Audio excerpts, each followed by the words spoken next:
হে guys, good morning. আশা করছি তোমরাও খুব ভালো আছো আর আমিও খুব ভালো আছি। তো আজকের সকাল থেকে ব্লগটা স্টার্ট করলাম। আসলে আমাদের এখানে আজকে দু ধরনের পুজো আছে, একটা শীতলা মায়ের পুজো আর একটা রক্ষাকালী মায়ের পুজো। সকালবেলা দেখতে পাচ্ছ ঘরের অবস্থা কী খারাপ ছিল, তো গুছিয়ে গেছি।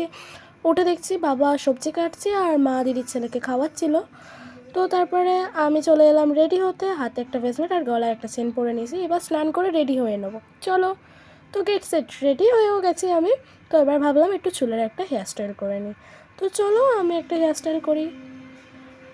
তো দেখতেই পাচ্ছ হেয়ারস্টাইলটা করছি, বাট এইটা না আমার মাথাতে ভাল লাগছিলো না, তো তাই জন্য ভাবলাম যে নর্মাল যে হেয়ারস্টাইলটা আমি সবসময় করি সেটাই করে নিই।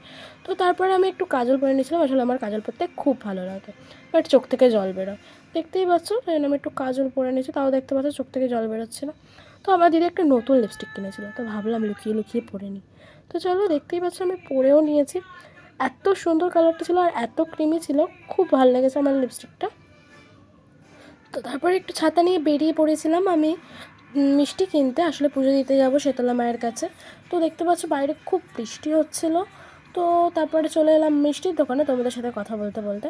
তারপরে এসে একটু মিষ্টির দাম দর করছিলাম, মানে দাম কত টাকা কেমন। তারপরে এই চৌকো মিষ্টিটা আমি 6 পিস কিনে নিলাম। তো তারপরে মিষ্টি আর দইয়ের প্যাকেট নিয়ে বেরিয়ে পড়লাম ঘরের দিকে যাওয়ার সময়। তারপরে ঘরে এসে দিদি ঝুড়িতে করে সব কিছু সাজিয়ে দিল এবং নামও লিখিয়ে দিল। তো তারপরে ঝুড়িটা নিয়ে আমি চলে যাচ্ছি মন্দিরের দিকে। তো মন্দিরে শীতলা মায়ের মন্দিরে গিয়ে আমি একটু ঝুড়িটা দিয়ে আর প্রণাম করে নিলাম। তারপরে আমি বেরিয়ে এলাম বাইরে। তারপরে কিছুক্ষণ বাদেই শুরু হয়ে গেল অঞ্জলি। তো তারপরে আমি একটু অঞ্জলি দিয়ে নিলাম। তারপরে অঞ্জলির পর যে লুকটা আমার ছিল, মাথার কোন পাশে আমার টিপটা দিয়েছে দেখতেই পাচ্ছ, তো কেমন লাগছে অবশ্যই কমেন্ট করো। তারপরে দেখতে পাচ্ছি একটা বাচ্চা না খুব দৌড়াচ্ছিল, তো ভিডিও করছিলাম, সে আমার পাশ থেকে ছিটিয়ে চলে গেছে। তো দেখতে পাচ্ছ তারপরে দুপুরবেলার দিকে দেখতে পাচ্ছ এরা রান্না বান্না করছিল। আসলে গরম খাবার তো আমাদেরকে খেতে নেই, তাও এরা খাচ্ছিল আজকের শীতলা মায়ের পুজো, তাই জন্য পান্তা খেতে হয়। তো এরা ম্যাগি করছিল আর আমি একটু হেল্প করছিলাম এদের, তাই জন্য। তো আমার ব্লগটা ছিল, তাই জন্য একটু ভাবলাম একটু ভিডিওটাও করে নিই। আর এরা দেখো, এরা এখনও পর্যন্ত মশলাপাতি চেন না, এরা রান্না করতে এসেছে। তো তবুও এরা একটা লঙ্কার গুঁড়ো কৌটো বার করে, লঙ্কার গুঁড়োটা খুব ভালো করেছে না, তো সেই লঙ্কার গুঁড়োটাই একটু দিয়ে দিল। আর আলু কাটার অবস্থা তো তোমরা দেখতেই পাচ্ছ, ম্যাগি করার জন্য এরকম ধরনের আলু কেটেছে, তারপরে দিয়ে দিচ্ছে ম্যাগি। বাট এরা একটা জিনিস ভুলেই গেছে, টমেটোটা কেটেছিল, টমেটোটা দিতেই ভুলে গেছে।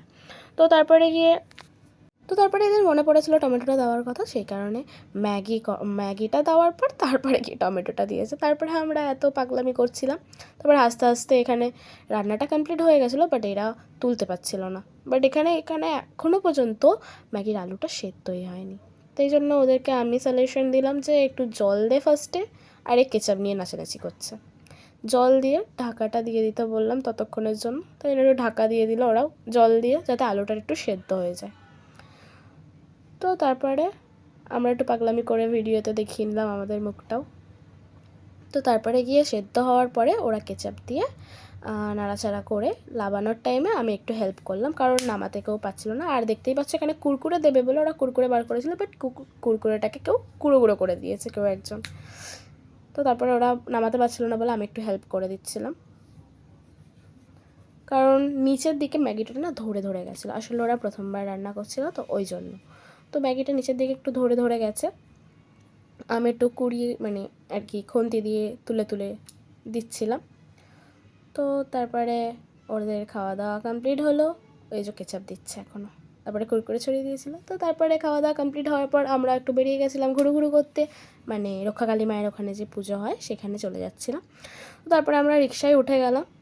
তো রিক্সায় উঠে যাচ্ছিলাম, তো মানে বাইপাসের ওইদিকে রক্ষাকালী মায়ের মন্দির, ওখানে ডাকাতকালী বলে সবাই রক্ষাকালী মায়ের ওখানটায়। তো আমরা বাইপাসে চলে এসেছি। তো বাইপাসে এসে আমরা রিক্সা থেকে নেমে এখানেই দেখতে পাচ্ছ যে ভালসা ভোগের যে রান্নাটা সেটা হচ্ছিল এখানে। তো তারপরে দেখতে পাচ্ছ আমি এসেছি, আমার দিদি এসছে, আমার জামাইবাবু এসে আর দিদির ছেলে এসছে। আর তারপরে আমার দিদি এখান থেকে মালা নিয়ে নিয়েছিলো, কারণ ভিতরে ঢুকে আমরা পুজো দেবো। তারপরে আমার জামাইবাবু জিজ্ঞেস করছে আমার দিদিকে কত হয়েছে, তো সেই টাকাটা দেবে বলে। তো তারপরে জামাইবাবু টাকা দিল। তারপরে আমরা চলে এলাম, আবারও যাচ্ছি ঠাকুরের দিকে এগিয়ে। তো এখানে দেখতে পাচ্ছ প্রচুর লোক হয়েছিল, এখানে প্রায় 5,000-এরও বেশি লোক হয়েছিল। এখানে প্রচুর ভিড় হয়, কারণ এখানে এটা জাগ্রত কালী ঠাকুরের মন্দির সবাই বলে। তো এখানে নাকি ডাকাতরা পুজো করতে আগে। তো এবার আমরা লাইনে ঢুকে যাব। তো লাইনে ঢুকে গিয়ে দেখতে পাচ্ছ একটা ছোট্ট ভিডিও বানিয়ে নিলাম। তারপরে দেখতে পাচ্ছ লাইনটা কতটা ভিড় হয়েছে, কতটা লাইন পড়েছে। তো আমরা আস্তে আস্তে এগিয়ে যাচ্ছিলাম লাইনের দিকে। তো তারপরে আস্তে আস্তে আমি একটা ছোট্ট ভিডিও করে নিলাম, সুযোগের সৎ ব্যবহার। তো তারপরে এই যে আস্তে আস্তে আমরা এগিয়ে গেলাম। এবার ভিতরে ঢোকার টাইমে না আমরা একটা শট নিতে পারিনি, তো সরি টু সে। তারপর ভিতরে ঢুকে গিয়ে আমরা দেখাচ্ছি, এটা হলো মায়ের থান। মানে এখানে তোমরা ঠাকুরটা দেখতে পাবে না, এখানে শুধুমাত্র মা যেখানে বসিয়ে পুজো করা হয় এখানে সেইটুকু মানে থান মতন দেখতে পাবে। তো এই যে আমাদের প্যাকেজিংয়ের নাম্বার লেখানো হচ্ছে, আসলে এখানে অনেক প্রসাদ আছে তো হারিয়ে যেতে পারে, তাই জন্য কুপন দিয়ে প্রসাদ দিচ্ছে। আর এটা আমি বেরিয়ে যাচ্ছিলাম এবার ঠাকুর মন্দির থেকে, তাই একটা শট নিয়ে নিয়েছি ভিডিও ক্যাপচার।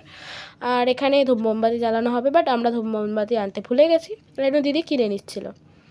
এবারে ধূপ মোমবাতি কেনা হয়ে গেছে, এবার আমরা ধূপ মোমবাতিটা জ্বালিয়ে দেবো। তো দেখতে পাচ্ছ দিদি জ্বালিয়ে দিয়েছে। এবারে ওই আরতি টাইপসটা যেভাবে করে, তো দিদি সেরকমই করে নেবে। আর যারা এই ভিডিওটা দেখছো তারা অবশ্যই সাবস্ক্রাইব করে দিও আমার নতুন চ্যানেল। আর তোমরা সবসময় আমাকে সাপোর্ট করো একটু, যাতে এগিয়ে যেতে পারি আমি। আর লাইক কমেন্ট শেয়ার তো আছেই, যাদের ভালো লেগেছে অবশ্যই কমেন্ট করবে। আর দেখতে পাচ্ছ আমার দিদি একটু ঘুরিয়ে নিল। তারপরে আমরা একটু ঘুরু করতে এদিকে চলে এলাম, কারণ এদিকটা মেলা বসেছিল। বাট মেলার ভিতরটা না আমার একদমই ভালো লাগেনি, কিছুই পছন্দ হয়নি মেলার ভিতরে। অন্তত সাজার জিনিসের দুল টুল কিছু তো পছন্দ হবে, কিন্তু আমার কিছুই পছন্দ হয়নি। তারপরে বেরিয়ে এখানে দেখছি এখানে প্রোগ্রাম হচ্ছিল বাউল গান, তো আমার তো এগুলো দেখতে ভালো লাগে না, তাই জন্য আমি এদিকে চলে এসেছিলাম ফুচকা খেতে। আমার খুব ফুচকা ভালো লাগে, আর ফুচকাটা তো ঠান্ডা জিনিস আর নিরামিষও, তাই জন্য এখানে দাঁড়িয়ে খেয়ে নিলাম। বাট আমার ক্যামেরাটা দেখাতে পারিনি, আমার দিদির ছেলে খাচ্ছিলো, সেটাই তোমাদেরকে দেখিয়ে দিচ্ছি। তারপরে আমরা হাঁটতে হাঁটতে বাড়ি চলে যাচ্ছিলাম, বাট জামাইবাবু আর দিদির ছেলে অনেকটা দূরে ছিল, তাই আমরা পেছন ঘুরে ঘুরে তাকাচ্ছিলাম বারবার। তারপরে আমরা চলে এসেছি মোটামুটি কাছাকাছি। তো এসে আমার দিদির ছেলের খুব পায়ে ব্যথা করছিলো, অনেকটা দূর ছিল, তো তাই আমার কোলে উঠে গেছিলো। তো তারপরে ওই যেখানে শীতলা মায়ের পুজো ছিল সকালবেলা, সেখানে খিচুড়ি খাওয়া ছিল, তো খিচুড়ি নিয়ে নিয়েছি। আর এখানে জল, আর তারপরে দিয়ে দিয়েছিলো আলুর দম, তো আলুর দম দিয়ে খিচুড়িটা খেয়ে নিচ্ছিলাম। তারপরে চাটনিও দিয়েছিলো, বাট আমারটা খাওয়া হয়ে গেছে, তাই জন্য দিদির পাতেরটাই দেখালাম। তো এবার দেখতে পাচ্ছ আমরা বাড়ি চলে যাচ্ছি। তো অবশ্যই যাদের ভালো লেগেছে তারা আমার চ্যানেলটাকে একবার সাবস্ক্রাইব করে একটা বেল আইকনটি ক্লিক করে দেবেন, এবং শেয়ার লাইক কমেন্ট করতে কিন্তু ভুলবেন না। Thank you.